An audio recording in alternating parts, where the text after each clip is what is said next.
Cette semaine, nous sommes à Lille pour l'entretien avec un évêque de la région des Hauts-de-France en compagnie de Monseigneur Laurent Le Boulch. Bonjour. Bonjour à tous. Merci de nous faire l'amitié d'être dans ce studio. Archevêque de Lille, vous rentrez tout juste de la Cité Mariale, un pèlerinage assez hors du commun, tant par le nombre que par l'intensité des activités. Qu'est-ce que vous en retenez? Vous rentrez tout juste. Oui, on a rajouté un TGV, c'est vous dire le nombre de personnes. 7 TGV au total. Plus de 3500 pèlerins, dont 800 jeunes, quand même, de seconde, et puis 900 malades. Je suis très touché par ce pèlerinage.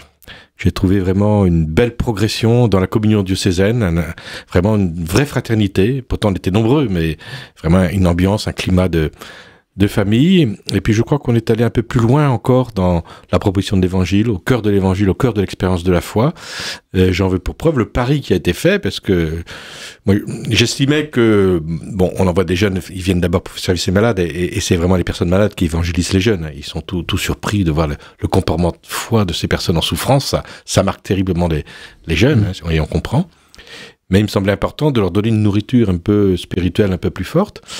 Et donc, il y a eu le pari de faire une veillée pour ces 800 jeunes sur le thème d'apprendre à prier, ce qui est quand même pas évident, hein, avec des jeunes qui viennent de partout. Et donc, moi, j'ai fait un petit enseignement, il y a eu des chants qui ont amené, etc. Et ça a été une expérience magnifique, qui ne fait que me conforter dans l'idée qu'il y a aujourd'hui des soifs profondes qu'il nous faut savoir entendre. Mais enfin, est-ce qu'ils étaient là pour apprendre à prier ou pour, en fin d'année scolaire, passer avec leurs copains, leurs copines, du bon temps loin de chez eux? Ah ben, ils ont passé du bon temps, ça c'est sûr. Mais ils ont d'abord servi les malades, et de façon très sérieuse, et vraiment avec beaucoup de dévouement. Et je remercie beaucoup l'hospitalité, parce que c'est pas toujours le cas, d'accepter que les jeunes soient pas simplement là pour brancarder, comme on dit, c'est-à-dire pousser, tirer sur les fauteuils qui portent les malades, mais qu'ils soient auprès d'eux à chaque célébration. Et de voir un malade prier, de voir une personne malade louer le Seigneur, je peux vous dire que c'est ce qui les frappe beaucoup. Donc je remercie beaucoup l'hospitalité d'avoir cette capacité de faire place aux jeunes dans le service qu'ils exercent. Et alors, pardon, mais c'est important que vous y soyez, mais qu'est-ce que vous apportez de plus? Qu'est-ce qu'ils auraient fait, qu'est-ce qu'ils ont fait qu'ils n'auraient pas pu faire sans vous? Si j'étais pas là? Oui. Ben, j'ai présidé le pèlerinage, ce qui est déjà pas si mal. Et ensuite, j'ai prêché chaque jour. Je tiens vraiment à ce que ce soit l'évêque qui prêche, parce que c'est mon peuple qui se retrouve là, et les occasions sont pas si nombreuses, où des personnes qui représentent un peu de tous les âges, de toutes les conditions sociales, de toutes les conditions de santé, que tout ce monde-là se réunit, et auquel je peux adresser une parole, même parole, alors parole spirituelle dans les homélies, mais on a passé aussi une après-midi où j'ai présenté la lettre pastorale, et c'était vraiment de très chouette moment. Et ce qui me frappe, c'est que vous savez, je sais pas combien de milliers de personnes rassemblées, vous faites un temps d'échange, c'est quand même un peu audacieux parce qu'on fait circuler le micro, et ceux qui parlent, c'est les petits, les pauvres. C'est extraordinaire parce que c'est quand même pas l'habitude. Et de façon très simple, qui vous disent une joie, qui vous partagent une question, j'ai eu des questions extrêmement profondes. Alors, il faut être en forme parce qu'il faut répondre au tac au tac, mais ça a été des très très bons moments. Cette option préférentielle des plus petits, vous l'avez touché du doigt. Vous parlez de la lettre pastorale, point d'étape, chemin du renouvellement missionnaire. C'est le titre de cette trentaine de pages que vous avez distribué, que vous avez fait paraître début juin. Votre première lettre pastorale, souvent on parle d'une feuille de route, d'un discours de politique générale, d'un homme politique. Vous n'êtes pas un homme politique, mais c'est votre feuille de route finalement. Qu'est-ce que d'abord, alors on l'a lu sur RCF, on en a fait des émissions, on a essayé de comprendre ce qu'il y avait dedans, mais juste une chose d'abord, pourquoi avoir publié cette lettre pastorale maintenant, et qu'est-ce que vous avez voulu transmettre? Alors, vous avez compris que cette lettre pastorale, c'était pas mon intention d'en faire une sitôt. Si je l'ai publiée maintenant, c'est que j'ai senti une attente qui m'a été partagé par beaucoup de gens. Les gens demandant, mais on a besoin d'un élan nouveau, on a besoin que vous nous indiquiez un chemin sur lequel on est prêt à s'engager, mais montrez-nous la voie. Donc cette lettre pastorale, c'est moi qui l'ai écrite évidemment, mais elle est le fruit d'une grande écoute. Des gens, vous savez, vous croisez quelqu'un, et clac, tiens, une idée lumineuse, ça vous parle, mais aussi dans les groupes, les conseils, les services, etc., les prêtres qui ont été sollicités beaucoup, les diacres, enfin, j'ai essayé d'en parler avec beaucoup de gens, donc c'est le fruit de tout ça, donc c'est à la fois un regard que je porte sur les questions spirituelles, les besoins spirituels qui effleurent dans notre Église et dans notre société.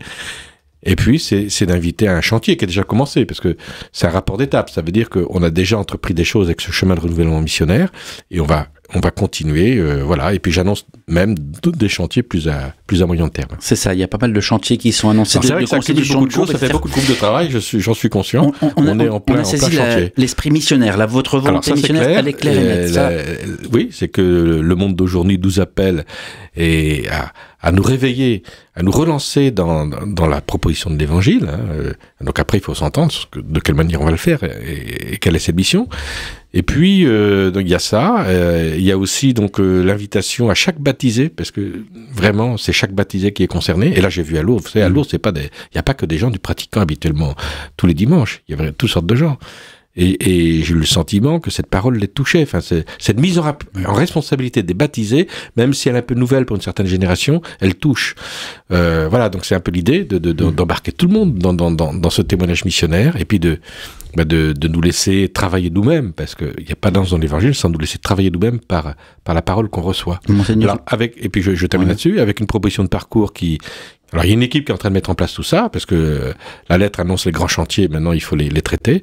Donc sur l'écoute des soifs d'aujourd'hui, sur le partage de nos expériences de salut en Jésus, sur l'idée de fraternité qui est très importante pour moi, donc ça je reviens dessus. Et puis il y a une dernière partie qui est intitulée, je crois, j'ai même plus en tête, audace missionnaire dans la sobriété, parce que c'est une question qu'on doit aussi affronter, avec moins de moyens. Le fait que nous ayons moins de moyens de disposition dans des ressources économiques, même dans des ressources humaines, ne doit pas se traduire par un affaiblissement. Bien au contraire. Ça doit nous encourager à témoigner autrement de l'Évangile, puisque dans l'Évangile, le Christ ne cesse pas de proclamer la parole en pauvre. Quand vous appelez à la sobriété face aux difficultés économiques, on y apprend. Alors peut-être bon nombre le savaient, moi je ne le savais pas, que vous aviez demandé un audit à l'épiscopat français. C'est une habitude. Un rapport d'audit. Oui, quand un évêque arrive, en général, c'est ce qui est fait. Et que la conclusion, c'était de sérieuses alertes qui entraînent des conséquences. Une réduction des dépenses s'impose, et c'est ce que vous écrivez. Est-ce que ça va si mal que dit cet audit ? Alors, c'est-à-dire qu'on a du temps, on a un peu de temps devant nous. Il est clair que si on continue comme aujourd'hui, on va pas franchir les caps. Où sont les excès ? Les excès, d'abord, on a beaucoup d'immobilier, mais il nous faut le traiter différemment. Il nous faut être plus, et donc avoir plus de moyens pour mieux traiter l'immobilier, ce qui est un peu paradoxal. Avec la mise en place d'une commission, une nouvelle commission. Oui, donc on est en train de travailler là-dessus. Il y a eu un renouvellement du Conseil économique avec des personnes plus jeunes qui sont entrées et qui apportent vraiment de belles compétences. Et puis il y a la question aussi d'une masse salariale à laquelle il faut prêter attention. Mais je provoque pas une révolution, un bouleversement. Il y aura pas de plan social, il y aura pas. Enfin, on va avancer en douceur, mais il nous faut avancer quand même. Il y aura pas de plan social, mais quand les autres diocèses de la région, de la province regardent l'île en disant avec tous leurs laïcs, commissions ecclésiales, qui sont très nombreux, on a l'impression qu'on est très riche et qu'on est toujours très riche, et donc c'est un changement de mentalité quand même, parce qu'on s'est habitué à une certaine opulence. Il faut bien le reconnaître. Ça veut dire que les départs en retraite ne sont pas remplacés? Pas systématiquement. C'est pas la fin de la commission ecclésiale. Je veux quand même les rassurer. On aura toujours besoin et leur place est importante. Mais sans doute qu'ils seront sans doute moins nombreux. Mais bon, et puis il faut repréciser un peu les services des uns et des autres. Monseigneur Laurent Le Boulch, archevêque de Lille, cette période que l'on vit est une période crispante, divisante. Il y a de la tension parce que ce sont des élections législatives très importantes. Elles n'étaient pas prévues, elles sont le fruit d'une dissolution. Bref, ça divise, ça clive la société. Les évêques ont été très frileux. L'Église de France a été très en retenue sur la question. Vous, avec les autres évêques de la province, pris position, mais finalement, pour simplement appeler à pacifier le débat sans prendre position pour l'un ou pour l'autre, sans dire non, attention, il ne faut pas se prononcer pour ce parti ou un tel, disant voilà, on va pas aller dans les consciences. Ça sert à quoi de prendre position sans prendre position? On va pas aller dans les consciences. C'est-à-dire que j'estime que c'est pas à l'évêque de décider pour les personnes ce qu'ils doivent faire. Je trouve que il y aurait quelque chose d'un peu infantilisant à mes yeux de prendre je vais quand même pas prendre le bulletin de vote des personnes. Mais est-ce qu'un catholique pratiquant peut voter LFI? Est-ce qu'un catholique pratiquant peut voter Reconquête, peut voter RN? Est-ce qu'un catholique pratiquant peut... Dans la pluralité des propositions, ce que nous avons essayé de dire, et je pense que c'est quand même assez ferme, c'est de donner des points de repère pour éclairer le discernement des personnes. Et je pense qu'aujourd'hui, l'Église, c'est son travail, c'est de donner des points de repère. Et puis, pour moi, vous dites que les élections législatives provoquent un séisme, un bouleversement. Ce bouleversement nous précède. Je pense que c'est plutôt l'inverse. C'est-à-dire que ces élections sont le symptôme de grands bouleversements qui agitent nos sociétés avec des pertes de repères, je trouve, dans des repères d'humanité, dans des repères selon l'Évangile. Voilà, donc après, c'est à chacun de se prononcer, et voilà, enfin, c'est ma position. Bon, je pense qu'elle est plutôt reçue par beaucoup de gens. Enfin, je dis pas que les gens vont lire mon petit message, hein, j'ai pas d'illusion là-dessus. Mais je dis pas que tous les gens vont le faire. Mais je pense qu'il fallait le dire. Et je ne regrette pas de l'avoir fait nullement, même si j'ai des retours. Alors, il y a des gens qui trouvent qu'on va trop loin, déjà, vous voyez. Puis il y en a d'autres qui trouvent qu'on va pas assez loin, mais ça c'est le risque de toute parole, vous êtes bien placé pour le savoir. Monseigneur Laurent Lebouche, pour conclure sur cette thématique, et le temps file, il nous restera une petite minute après, mais votre collègue Damien, par exemple, a parlé de son vote à lui, en disant il y a des intransigeances, c'est-à-dire qu'on ne négocie pas le respect de la vie du début à la fin, l'option préférentielle des pauvres, on ne négocie pas. Enfin, bref, il a énuméré en disant, voilà, faites ce que vous en voulez, mais voilà des éléments concrets. Vous, est-ce que vous allez voter ? Ah oui. Est-ce que votre choix est facile à faire, au vu de votre engagement, de qui vous êtes ? Bon, je suis... Oui, facile, non. Parce que il y a aucun... C'est normal. Aucun parti ne correspond exactement à la perfection à ce que vous estimez. Donc on prend je vais choisir la personne qui me semble le moins éloignée possible de mes aspirations. Mais ça, c'est normal, je veux dire. Mais ce travail-là n'est pas toujours si simple. Monseigneur Laurent Lebouche, dernière question, c'est l'heure des vacances. Celles et ceux qui vous écoutent vont partir, alors pas encore tout de suite, mais certains d'ailleurs sont déjà forcément partis, d'autres vont partir. Qu'est-ce que vous leur dites pendant les vacances ? Souvent, certains disent on lève le pied aussi sur la pratique. Ok, bon ben on est parti. Est-ce qu'on va trouver une chapelle, une église sur place ? Pas forcément. Certaines familles, ont du mal à trouver. Qu'est-ce que vous leur donnez comme conseil pour dire attention, les vacances, ce sont les vacances scolaires, très bien, mais c'est pas forcément des vacances spirituelles. Alors, il y a les deux situations. Hein. Il y a ceux qui attendent des vacances pour repasser dans des églises. Et ils sont quand même nombreux à visiter les églises et parfois entrer dans une célébration. Puis il y a ceux, alors je sais pas s'ils sont très nombreux, des personnes très engagées qui se disent je vais souffler aussi là-dessus, quoi. Pour moi, les vacances, c'est un temps privilégié de pause. Et la pause spirituelle en fait partie.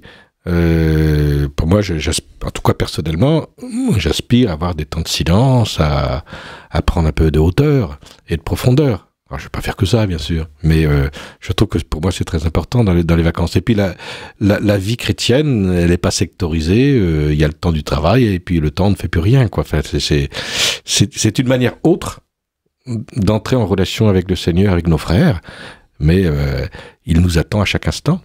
Et il n'y a pas de vacances pour celui qui... Enfin, le Christ n'est pas en vacances, quoi. Il nous attend tout le temps. Merci, Monseigneur Laurent Lebouche, d'avoir pris le temps de répondre à ces questions. Merci à vous.